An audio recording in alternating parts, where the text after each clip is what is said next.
पाकिस्तान के प्रधानमंत्री, उनके मंत्री और खुद सेना अध्यक्ष आसिम मुनीर लगातार विदेशों में जा रहे हैं और सलामी ठोक रहे हैं। फिलहाल पहुंचे हैं ईरान में, क्योंकि ईरान भी उनके साथ खड़ा था जब भारत और पाकिस्तान के बीच युद्ध वाली स्थिति हुई थी। इससे पहले दोनों तुर्की पहुंचे थे। इसी विषय पर आज चर्चा करेंगे। लेकिन जैसे ही ईरान पहुंचते हैं शहबाज शरीफ और आसिम मुनीर, ईरान के सबसे बड़े नेता खामनेई, उन्हें फटकार लगा देते हैं और फटकार लगाते हैं भरी सभा में कि आप गाजा पर सिर्फ बात करते हैं लेकिन आपके पास कोई रोड मैप नहीं है, आप गाजा के समर्थन में पूरी तरीके से खड़े नहीं है। तो इस फटकार के मायने क्या हैं? जबकि शहबाज शरीफ ये ऐलान करते हैं कि हम मदद करेंगे ईरान की न्यूक्लियर बॉम्ब को बनाने में, न्यूक्लियर प्रोजेक्ट जो उसका चल रहा है। इस बीच इस फटकार के क्या मायने हैं उसी को समझेंगे। मेरे साथ मौजूद हैं निपुण आलम बयान जी, विदेशी मामलों के जानकार हैं। सर बहुत बहुत स्वागत है आपका। ये जो मीटिंग और इसमें जो फटकार लगी, ये इससे क्या समझ आता है सर?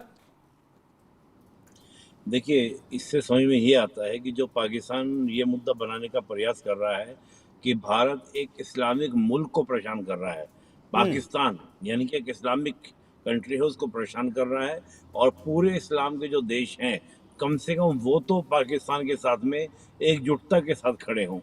ईरान ने कहा कि फालतू की बातें मत करो, तुम अगर वाकई मुसलमान हो तो गाजा के कोस पर इजराइल के अगेंस्ट खड़े हो। तुम वहां पर अपना इंटरेस्ट देख रहे हो कि इजराइल के अगेंस्ट खड़े हुए खुलकर, तो अमेरिका नाराज हो जाएगा, पापा नाराज हो जाएंगे, और पापा को नाराज नहीं करना है। तो ये डबल गेम मत करो, पहली बात। दूसरा, ईरान के साथ देखिए भारत के अपने इंटरेस्ट हैं, और ईरान जो है भारत से काफी अच्छे से जुड़ा हुआ है। चाहे हम एक पोर्ट का नाम आपने सुना होगा, चाबार पोर्ट जी। और चाबार पोर्ट में भारत के हैवी इन्वेस्टमेंट है, और चाबार पोर्ट के थ्रू भारत जो है बहुत बड़े मंसूबे की शुरुआत, इंडिया का मुंबई का जो पोर्ट है, मुंबई का पोर्ट जा रहा है चाबार का पोर्ट से लिंक होता है, और चाबार पोर्ट से अफगानिस्तान, और अफगानिस्तान सेंट्रल एशिया होते हुए यूरोप तक, रशिया होते यूरोप का, जिसको कहा जाता है आपका NSTC यानी कि उत्तर दक्षिण गलियारा। तो ये बहुत ही महत्वाकांक्षी योजना है, किसकी? आपकी रशिया की, ईरान की और भारत की। उसका भारत हिस्सा है। तो ईरान ये बात जानता है कि भारत कितना इम्पोर्टेंट कंट्री है, चाहे वो चाबार पोर्ट के इन्वेस्टमेंट को लेके बात करें, उत्तर दक्षिण गलियारे की बात करें, आशबागाद करार की बात करें।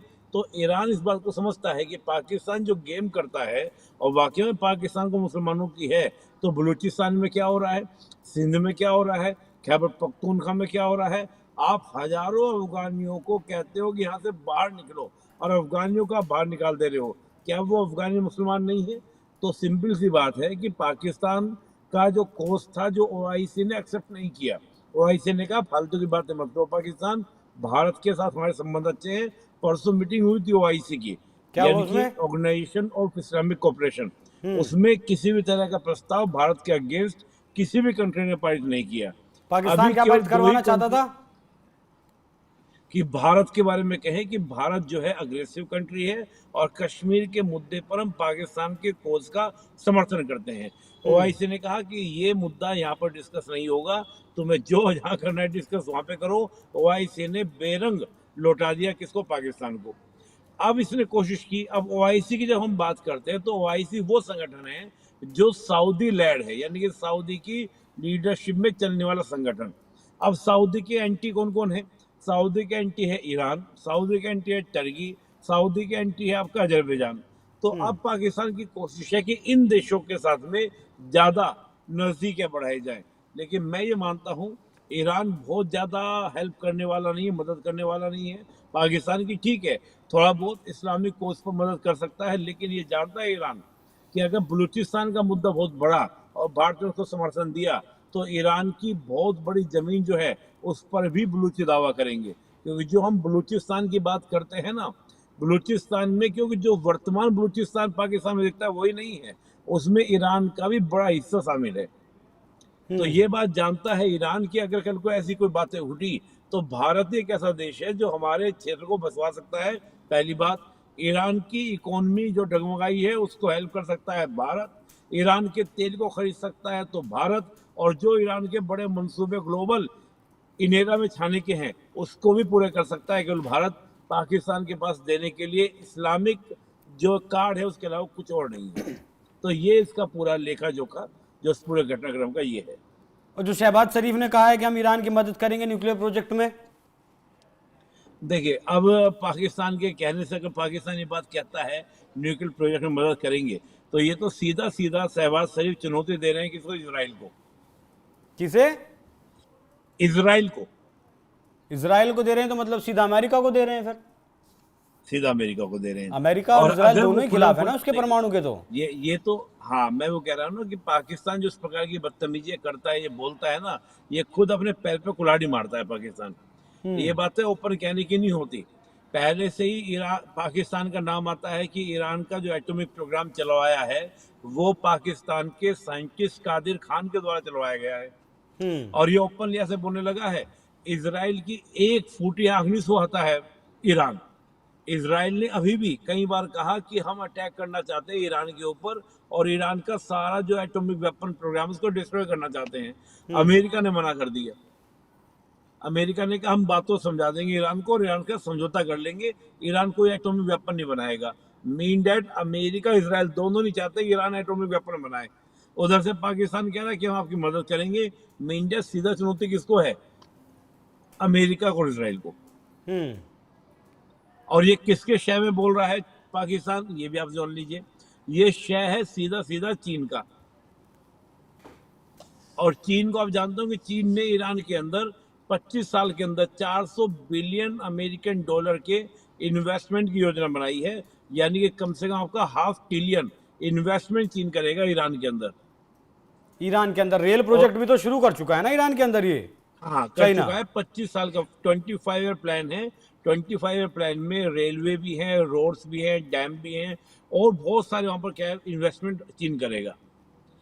चीन की योजना ये है कि देखिए, जो वेस्ट ब्लॉक है पूरा पूरा, जिसको डेमोक्रेटिक या लिबरल डेमोक्रेटिक कंट्री कहा जाता है, वो तो चीन की लीडरशिप एक्सेप्ट करने को तैयार नहीं होंगे। चीन का मानना ये है। चीन ये मान रहा है कि जो इस्लामिक वर्ल्ड है, जिनका डेमोक्रेटिक चेहरा नहीं है, जो आज भी एक तरह से मोनार्की जैसा चलाते हैं, जैसा खुद चीन चलता है। चीन भी वन पार्टी स्टेट है, यानी कि एरोटोक्रेसी वहां पर है। ऐसे ही इस्लामिक वर्ल्ड में भी एरोटोक्रेसी है, यानी कि आपका पूरा पूरा क्या कंट्रोल है किसका? राज्य का, जनता के ऊपर। तो चीन ये मानता है कि जो इस्लामिक वर्ल्ड है वो अगर मेरी लीडरशिप स्वीकार कर लेगा तो मैं दुनिया का बॉस बन जाऊंगा। तो चीन लगातार प्रयास कर रहा है कि ईरान के बहाने सऊदी को टारगेट करे। और आपको याद होगा, ईरान और सऊदी को थोड़ा बहुत नजदीक लाने वाला कोई देश है तो वो चीन है। आपको याद होगा 2023 में ईरान के विदेश मंत्री और सऊदी के विदेश मंत्री, इन दोनों से मुलाकात जो कराई गई वो चीन ने ही कराई कि दोनों बैठ के बात करो, मुद्दों को सुलझाओ। और अभी भी जो हज की यात्रा को लेकर जो उनके बीच में तनाव था, उसको भी थोड़ा शांत कराने वाला चीन है। अब ईरान को दुश्मन बनाकर सऊदी अरब का $142 बिलियन के हथियार चिपका गए सऊदी को ट्रंप। आप कह रहे हैं कि दोनों दोस्ती कर लेंगे। चीन कोशिश कर रहा है। चीन कोशिश ये कर रहा है, देखिए हुआ ये है, जैसे ही चीन ने कहा कि हम ईरान में 400 बिलियन अमेरिकन डॉलर का इन्वेस्टमेंट करेंगे, तो ये टेंशन की बात किसको गई होगी? सऊदी को गई होगी। 400 billion is very huge amount. तो चीन को ये कहा गया सऊदी के द्वारा, भाई हमारे यहाँ पे इन्वेस्टमेंट करो। तो चीन ने कहा कि भैया आपके यहाँ पे इन्वेस्टमेंट करेंगे, आप तो असल लड़ते रहते हैं। कि नहीं, लड़ाई की वजह नहीं है, हम आपस में समझौता करेंगे, डील करेंगे, बैठ के बातें करेंगे। देखिए एक्चुअली क्या है कि ये पूरा का पूरा जो आप मिडिल ईस्ट देखते हैं, यहाँ पर कॉन्फ्लिक्ट है कि वो is the boss of the middle east. Iran चाहता है मैं बॉस बनूं, सऊदी चाहता है मैं बॉस बनूं। दूसरा यहाँ पर क्या है कि डायरेक्ट वॉर में नहीं जाते हैं। ये क्या करते हैं, अपने अपने प्रॉक्सीज को सपोर्ट करते हैं। जैसे जितने भी आपके सुन्नी लेड आपके जो ऑर्गेनाइजेशन देखने को मिलेंगे, वो सबको कहीं ना कहीं लिंक देखेंगे तो सऊदी से लिंक मिलेगा। और जैसा हिजबुल्ला है, हिजबुल्ला शिया कम्युनिटी का आपका संगठन है, ये ईरान के द्वारा सपोर्टेड है। तो जो सऊदी को आप वेपनाइज करने की बात कर रहे हैं, अमेरिका जो वेपन देकर गया है, उसकी 2-3 वजह है। पहले तो बात, सऊदी अपने आप को क्या कर रहा है, मॉडर्नाइजेशन कर रहा है, अपने आप को मॉडरेट कर रहा है। अभी आपने देखा होगा कि सऊदी ने अपने यहाँ शराब पर बैन हटा दिया है। नहीं तो 1952 से वहां पे शराब पे बैन था कि हम शराब यहाँ पे नहीं बिकने देंगे। अभी 4-5 दिन पहले की बात है कि सऊदी ने कहा हम शराब बिकने देंगे। बहुत सारे चेंजेस लाए सऊदी अपने अंदर। अब हो क्या रहा है कि जो सऊदी के अंदर कट्टरपंथी लोग हैं, वो भी सऊदी के क्राउन के प्रति थोड़ा सा बगावती सुर अपनाए हुए हैं। दोबारा बोलिएगा, आवाज बढ़ाइएगा। सऊदी में जो वर्जमैन में आपका सऊदी अपने आप को, जो सऊदी गवर्नमेंट है वो अपने आप को मॉडरेट कर रही है। हाँ। अब मॉडरेट करने का सिंपल सा एग्जांपल ये है, 1952 से सऊदी में शराब बैन थी। ठीक है। अभी 3-4 दिन पहले ही उन्होंने पॉलिसी बनाई कि हम शराब पर बैन हटा रहे हैं। ठीक है। ये बहुत बड़ा एग्जाम्पल है। आप जानते हैं इस्लाम में शराब हराम मानी जाती है। बिल्कुल। और भी बहुत सारे चेंजेस ऐसे लाए जा रहे हैं जो सऊदी में जो इस्लामिक रेडिकल लोग हैं उनको पसंद नहीं है। तो वहां पर जो आपका राजतंत्र है, मोनार्की, इनकी जो क्राउन है, क्राउन प्रिंस वगैरह जो हैं, उनके अगेंस्ट जो कट्टरपंथी लोग हैं वो भी सुर उठा रहे हैं, आवाज उठा रहे हैं।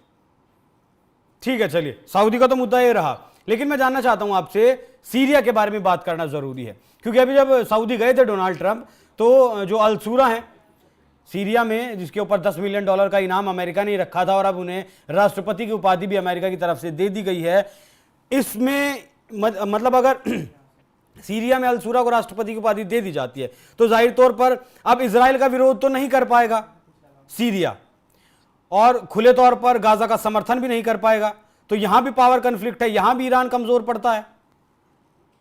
देखिए, मामला तो वही है। अमेरिका देखो, जिसको कल तक आतंकवादी बोल रहा था उसको राष्ट्रपति बना दिया। अमेरिका ने बहुत बड़ा निशाना साधा है। अमेरिका ने क्या किया है, सीरिया को सीधा लड़वा देगा किससे, ईरान से, इजराइल से। अच्छा, कि हबीबी हमारा पहला टारगेट कौन है? अमेरिका इजराइल क्या कहेगा सीरिया के प्रेसिडेंट को, सरा को, ए हबीबी, हाँ हाँ जनाब, क्या हुआ, हमारा पहला टारगेट कौन है? देखो, सिया तुम्हारे पहले दुश्मन है। और ये देख रहे हो ना, जो सामने बैठा है ये आपका ईरान, जो इराक के अंदर गतिविधि करता है। इराक और सीरिया का बॉर्डर आपस में शेयर करता है। और इराक में लगातार ईरान अपनी गतिविधि बढ़ाकर अपने आप को एज में लेना चाहता है। क्यों? क्योंकि वहां पर मेजोरिटी पॉपुलेशन सियास की है।